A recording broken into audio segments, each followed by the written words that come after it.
Hey, fun fact, but I lived in the United States as a Canadian for a number of years. Oh, please don't hate me for that.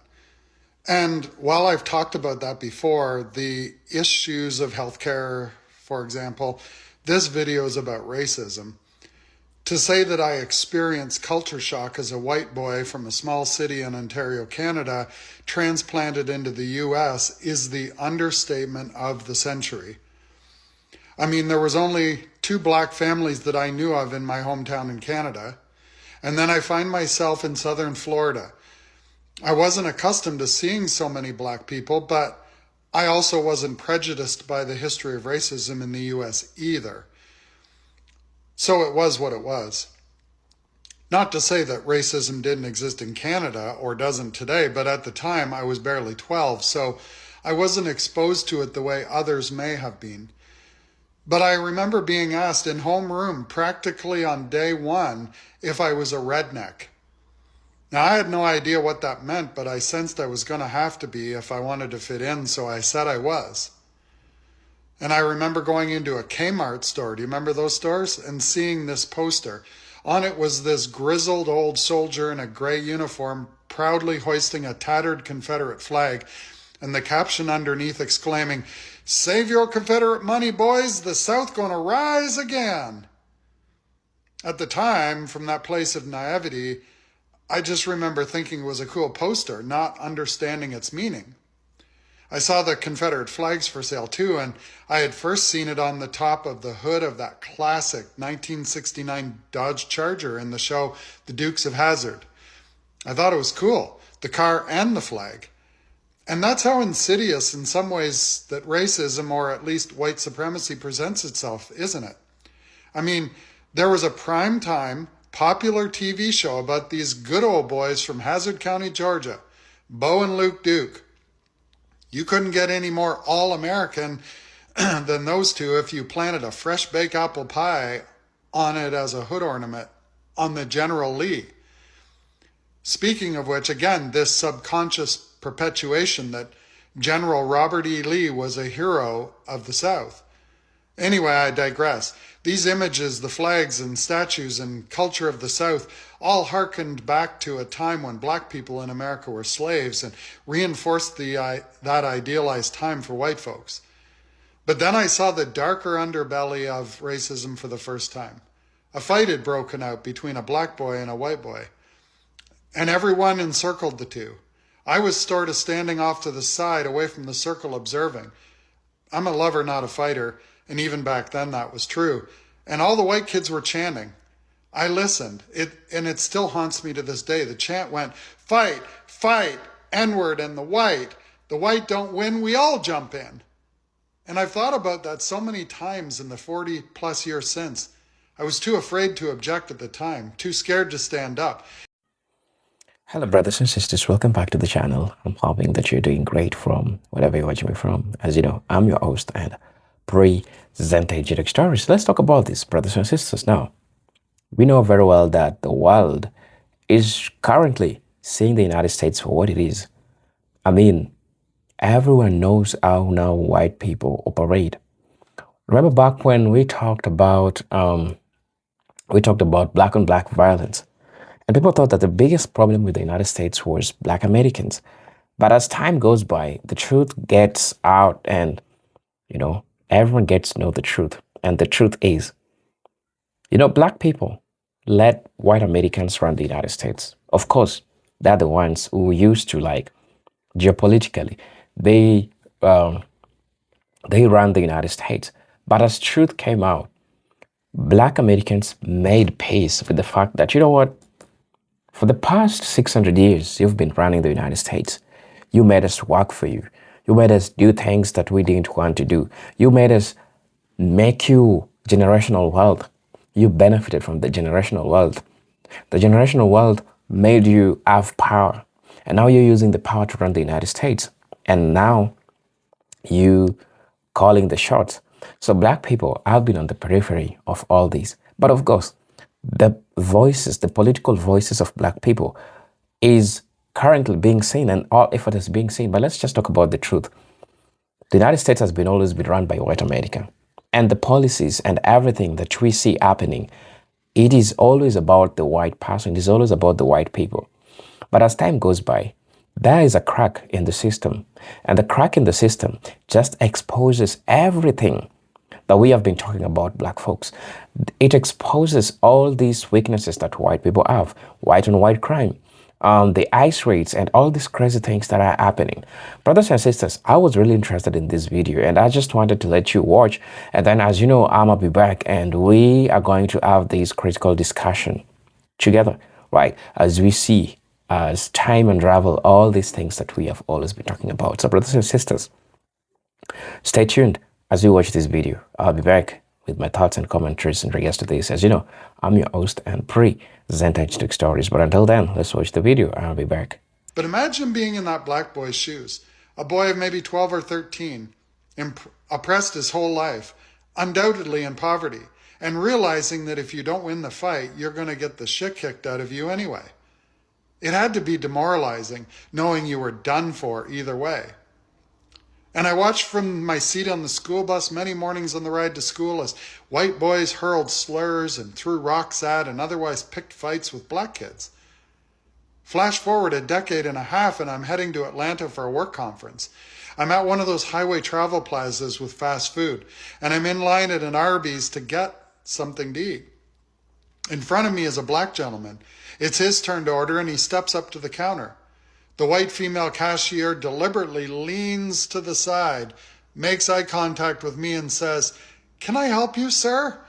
in the politest voice possible.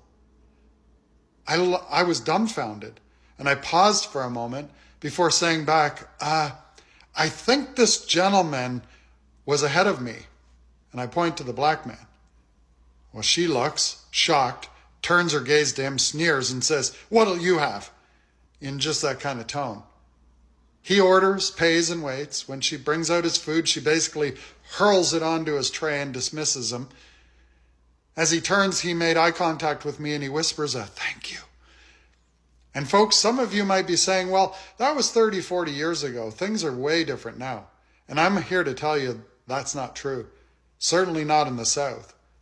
But white folks have learned to hide their racism better, depending on the company they're in anyway. It hasn't gone away, it's just gone underground. They still talk about it over a cold beer or a hot meal. But that hate and anger towards black folks it's simmering just underneath the surface and ready to boil over. See this whole America First rhetoric, the ICE raids? It isn't really about American protectionism. It's not about patriotism. Not really. It's just become the outlet for that hatred of anyone who's not white. It's always been acceptable to be patriotic, though, even if it's no longer acceptable to be outwardly racist. I'll bet the chants no longer happen, and you don't see that Confederate flag flying around nearly as much. But they can wave American flags and exclaim their pride for God and country without seeming racist. They'll tell you they have black friends, that they're not racist, that they just love America and want to protect it. But see it for what it is. Racism, pure and simple. It's why too many disenfranchised people in America voted for Trump. He's openly racist and they wish they could be too. They want that old America back. They're saving their Confederate money in preparation for the South rising again. And they're prepared to start a civil war if needs be. Let's hope if they do, it ends the same way it did last time. But don't fool yourself into believing that eventually those old attitudes will change. They continue to pass it down generation to generation like a valuable family treasure. Talk about it over the dinner table, over fried chicken and hominy grits and biscuits with white gravy, meals they abdicated from those black slaves many years ago. The glory days when America wasn't so woke and people weren't so sensitive, telling their children and grandchildren to bide their time. Peace out, and if you're not already following me, you should. It's going to be a ride. So I'm riding, just minding my business, and a white man pulls up on the side of me at the corner. Now, this has never happened to me before, so I was quite shocked. So he decides to roll his window down and holler out the window, "Nigger." I was appalled. Like, I know in this current climate with this new administration that it's really popular to be as racist as you guys was when we were unable to sit at the counter with you. But you guys have got to stop. Y'all got to stop. Like, for real. This administration has made y'all feel real safe out here doing the things that you're doing. But what if I was a YN? It would have blew your head off. Like, y'all gotta stop. Like, this is not cool. Completely uncool. We bleed the same way you bleed. Y'all gotta stop with the hate and the racism. It ain't cute. Just stop. Please pause. There is one country you cannot pay me to visit again, and it has the worst culture of racism that I have ever experienced in my time abroad. I'm reviewing popular tourist destinations based on things to do and what it's like for Black people and people of color. My first time traveling to Italy was through the NYU Study Abroad program. And when I made this decision, the only thing on my mind was the pizza, the Vespas, the romance, basically the Lizzie McGuire movie, because this is what they showed us on TV. But one thing I didn't realize at the time was that all of these examples of this romanticized image of Italy was told through the lens of white people. You mean the same country Lizzie McGuire was falling in love with is the same country where they were throwing bananas at their first Black minister? Sure is. Oh, but Nicole, that's just a political thing. That doesn't really happen to people. She had bananas thrown at her, I had beer thrown at me, and then I was called a disgusting Black woman by this man right here.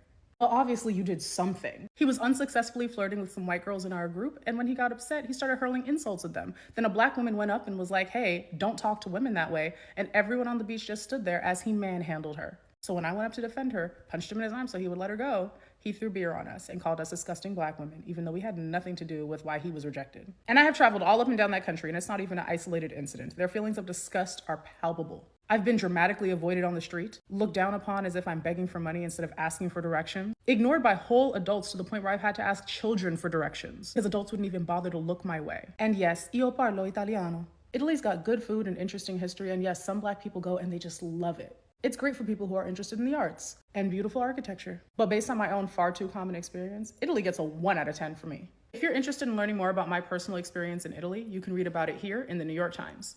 Black people know more about white people, take years, decades even, to unpick and unravel it. If you want to join me on my journey, please drop me a follow. I've just had to restart my channel here on TikTok, and I would love to be joined by as many passionate anti-racists as possible. It's only by talking about racism, by taking it apart and understanding it in its entirety, that we can ever have any hope of moving past it. If you are a Black content creator here on this app, and you start your videos with, dear white people, we don't want your advice. Okay? We don't want your advice. When you start a video like that, you immediately are putting all of us on the defense, because just like you can't help the color of your skin, we can't help the color of our skin. Some of the content creators that I have seen lately on this app, you guys are obsessed with us. You're obsessed. We're not spending our days thinking about you or how we can make offensive videos towards you. Dear Black people, dear Black women, or advice for Black women. I'm not going to give you advice. I don't have any of your lived experiences, and I'm not going to pretend that I do. If I ever came onto this app and I said, dear Black women, I'm going to hold your hand when I tell you this, you would immediately be put on the defense so fast. You'd be pissed, because you're like, I'm not going to listen to this white woman give me advice on like my hairstyle, how I dress, how I talk, where I live, what I do. I saw a woman on this app yesterday, and the comments are they're not disappointing, because you have other Black women in there, Black men, that are all coming at this lady because she started her video that way. It's like, I don't need your advice. Why are you so obsessed? Why are you so obsessed with us and what we're doing? Well, the reason that it is because it's always been popular, as far as I know, in my lifetime, for Black people to pick at white people. Because Black people for a long time have considered themselves a victim. And so now they're taking this opportunity to get 3, 4, 5, 600 years of reparations back from white people, which is so dumb. It's so stupid, because no person that I know that is alive today has ever experienced any kind of slavery, racism, and all of that stuff. And so now What's happening right now is it's called culture gatekeeping. And what culture gatekeeping is trying to control the narrative of how other people receive you based off of what you think is your culture. So, for example, there's a lot of black women that are wrong as far as understanding where cornrows came from, but right now it is super popular for black people to have braids and cornrows. So if they see a white person have it, then they're going to start off their video and say, "Dear white people," and then they're going to go into how it is that you're culturally inappropriate for appropriating their cornrows, right? And I'll also tell you this. There is a lot of black people that take their talking points from popular culture, which is often. Hello, brothers and sisters. Welcome back to the channel. I'm hoping that you are doing great from whatever you're watching me from. You know, in as much as somebody might say that they never thought this will happen, and I think everyone right now is getting to see the true picture of white America, the true picture of greed, the true image of what it has always been doing to people. And trust me, it started with black Americans. When black Americans were out there trying to talk about these things, let me talk about the black vets, the black veterans who went from World War One, World War Two, fought for the United States. When they came back, the United States promised them an utopia.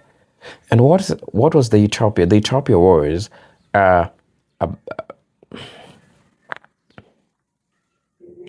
there's a say that there is so much promises after them seeing black people do great things.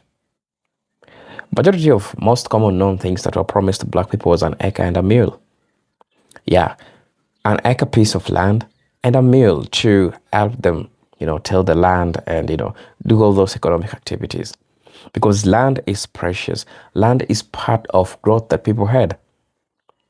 So after all these promises that black Americans, after doing this to the United States and served a country which was also being run by white people, making black people offer their labor. When they came back to disillusionment. They came back to depression.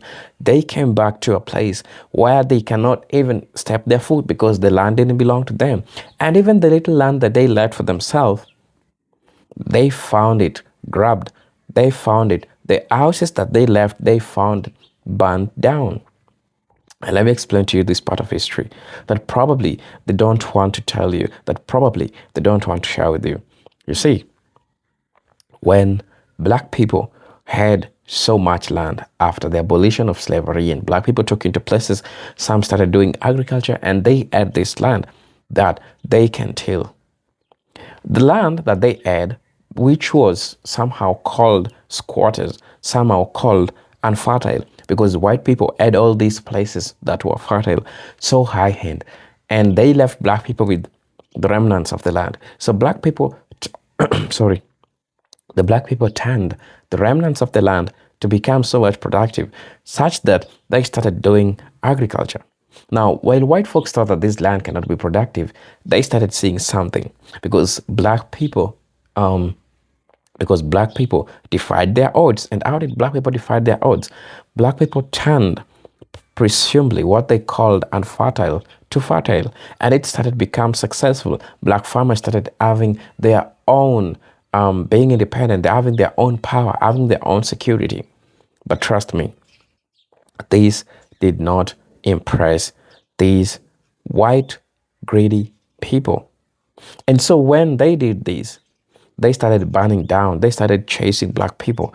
That's when we started seeing the rise of the Ku Klux Klan, right? Because these were a group of people who hid under bringing control, bringing order in the name of Jesus, the white Jesus, probably doing some crazy things. So even the little that black people had, it was taken away from them. And this brings me back to what I was trying to say. See, the world today is getting to see the United States for what it is. White Americans who run the United States, who have always been running the United States, the oligarchic families, the white families that run the United States, for the longest time, they're the biggest inheritors of 90% of the wealth of the United States. So you get to see the true picture. And the world is getting to see white America for what it is. Why am I saying so? Look at the decisions that they made. You see your country is suffering. People are complaining about simple amenities like housing, water, food. While you take huge sum of money supporting things, supporting conflicts, supporting things that doesn't even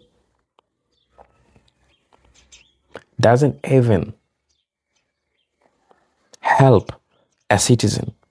Americans, white Americans, and generally Americans, they are trying to escape poverty.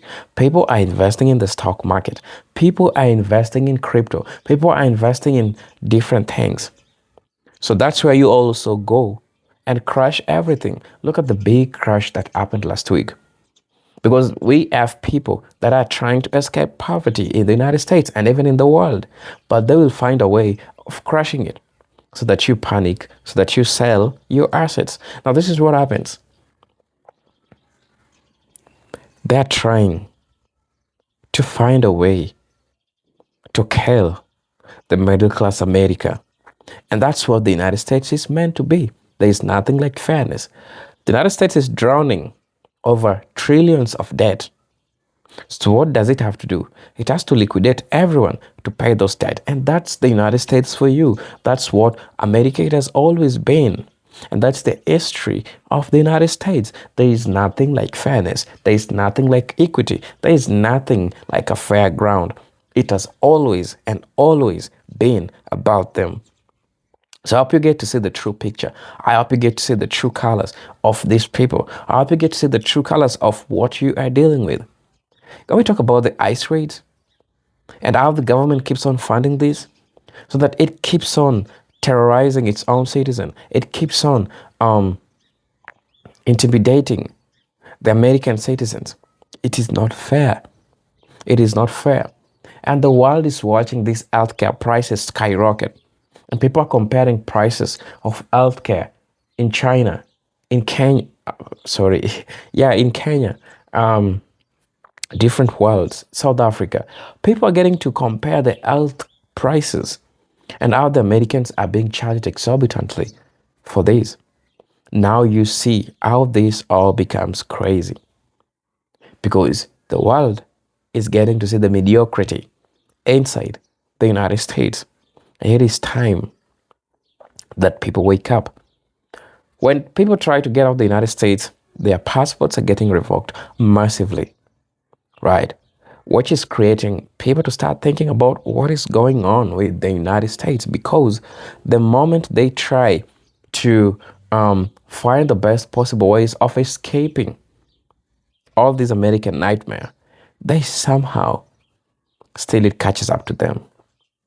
So brothers and sisters, please let me know what you think about this. As you know, I'm your host and presenter, You Take Stories. But until then, let me see you in my next video. Peace, love, and harmony. Salute.